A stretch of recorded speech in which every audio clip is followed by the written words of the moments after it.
So, Mike, thank you so much for your help. On your Lumen there, on your impression device, if you could please just write down the name of any animal you like. It doesn't matter. All right. And don't tell me which animal you're writing. You got it.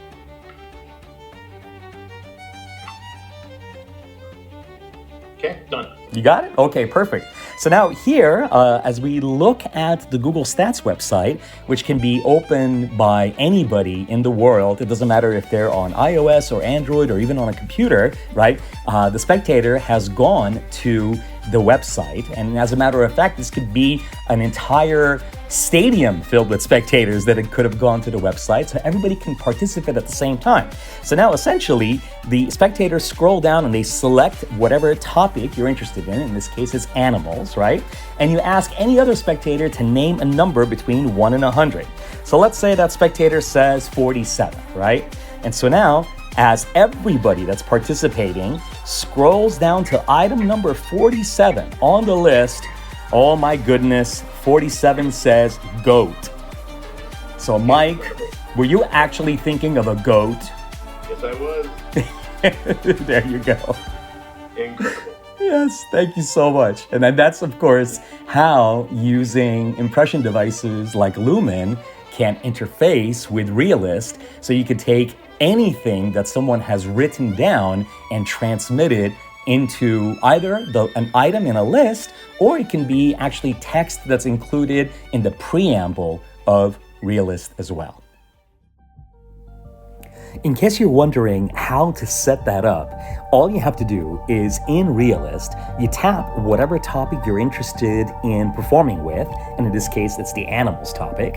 And as we scroll down, we can see that the force item currently is chinchilla.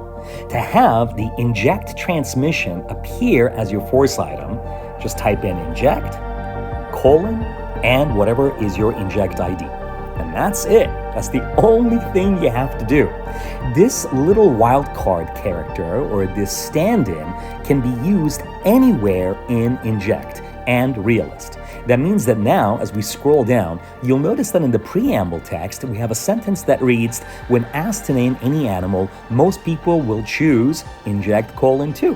Which means that if your spectator is using a Lumen impression device and they wrote down the name of an animal, suddenly that text will appear here in the preamble text of the Google Stats website, even though you never touch their phone and even though you have no idea what they wrote using their Lumen impression device. Here's a quick overview of ReaList, the most powerful forcing utility for both iOS and Android. Now, when you first launch ReaList, you can choose to either perform on your phone, or you can also perform on a borrowed spectator's phone where you never touch their phone. So now if you do choose to perform on your phone, you just tap on the Perform on My Phone button, where you are taken to the Google Stats website. On this page, all of the popular topics for your country are listed. Now, you can either see this page as Google Stats, or you can also tap the hamburger menu here in the upper left-hand corner, where it now displays Google Trends. And so now this web page is meant to essentially look like the famous Google Trends website. So now if we wanted to, let's say, force Julia Roberts on our spectator, you can just tap on the actress category, and you ask your spectator to name any number between 1 and 100. So let's say your spectator says 55. And so now, when you scroll down on your phone, down to item number 55, sure enough, there she is, Julia Roberts. Now, let's say you wanted to force Julia Roberts on maybe 84. So now, as you continue to scroll down the page, now wait a minute, Julia Roberts is now on 84. Now, you always have confirmation of whatever is your force number here in the lower right-hand corner of the screen, where in the 100s position, I can see an 8, and in the 1s position, I can see a 4. So therefore, that's feedback to me that I have correctly, covertly input the number 84. Now, a force item isn't just Julia Roberts. In ReaList, you're actually forcing 3 things at the same time. It's Julia Roberts, it's the 579K, which is a force, and of course the image or the icon to the right of Julia Roberts, that is a force as well. So all these items right now are a force. So that's a quick example of what it's like to force something on your phone, meaning the magician's phone. But now let's take a look at what it's like to actually perform ReaList remotely. And all you do in the app is you just tap the Perform Remotely button where it takes you to the transmission page. Now, if you look to the right side of the screen, you'll notice that there is the spectator's phone. You ask the spectator to do a quick search for Google Stats. Now, they can either type that in as one word or two words. As a matter of fact, they can even misspell Google Stats. It doesn't matter because Google Stats will appear either as the first or second item in a Google search, which really adds a lot of legitimacy to the Google Stats website. Now, as you can see, this is, of course, identical to the site that we just saw on the magician's phone. And at this point, if you look at the magician's phone, you'll notice that it says over here to force an item. In this case, we're going to be forcing chinchilla. All you have to do is ask your spectator to go to the animals topic. So now on the spectator's phone, you tell them to scroll down and to select the animals topic, which is right over here. And the moment that your spectator taps on animals, they are now paired with your phone.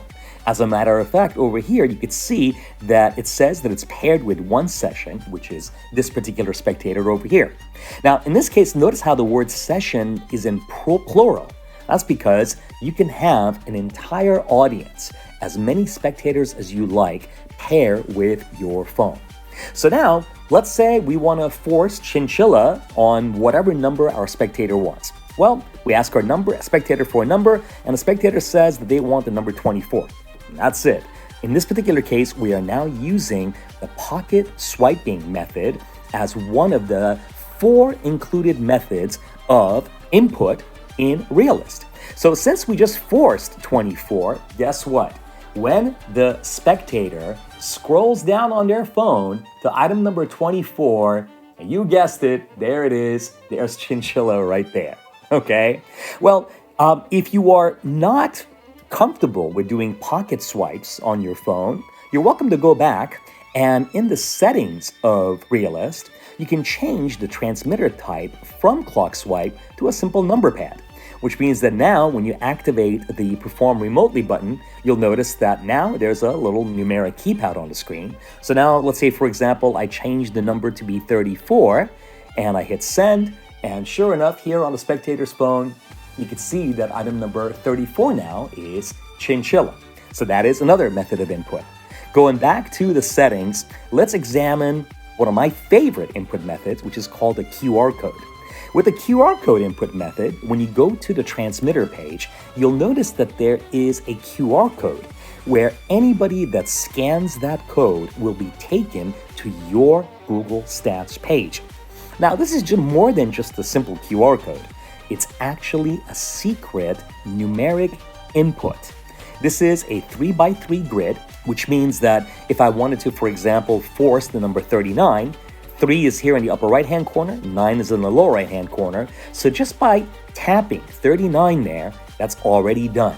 We have now secretly transmitted 39 to our spectator's phone without ever touching it, which means that now over here, as we scroll down, you'll notice that there it is, chinchilla is on item number 39. So that is the other input method. And finally, let's talk about just how straightforward it is to use ReaList. So let's say, for example, you wanted to edit the actors category where we want to choose a different actor that we'd like to force other than Tom Hanks. So I can come down over here and choose, let's say I want to force Robin Williams. You just tap on Robin Williams, you hit back, and now we're all set. Now, as you can see next to actors, it shows that Robin Williams is actually going to be your force item. Now, remember how we said that everything can be changed about a force. So Robin Williams can be changed, and more importantly, the force count can be changed as well. Now, that has a really powerful utility, which I'm going to let you watch right now. Okay, I want you to scroll down until you get to the 55th animal that's on that list. Keep scrolling and scrolling. There's 100 different animals. Okay. Did you get to the 55th animal? I did. You did? Okay. So what is the animal that's on item number 55? Chinchilla. It's a chinchilla. Okay, that's interesting. What would it have been if you had chosen 54? I don't even know what that is. An aardvark. Okay, what would it have been if it was 56? Reindeer. A reindeer. Okay, so you can see that there's 100 different animals that are there, right? Yeah. Okay, so remember, he chose out of 100 different animals, he chose chinchilla. By the way, how many times does it show there chinchilla hasn't been searched for? 558,000. 558. Okay, right? Do you remember that bill that I wrote a prediction on? It's still in your hand, isn't it? Open up the bill. Oh my God. Chinchilla. What does it say on there? Come on. Chinchilla. But you know what? Oh, and the cereal says 558. The cereal. Did you notice that I underlined the 558? Oh wow, that's my bill. Wow.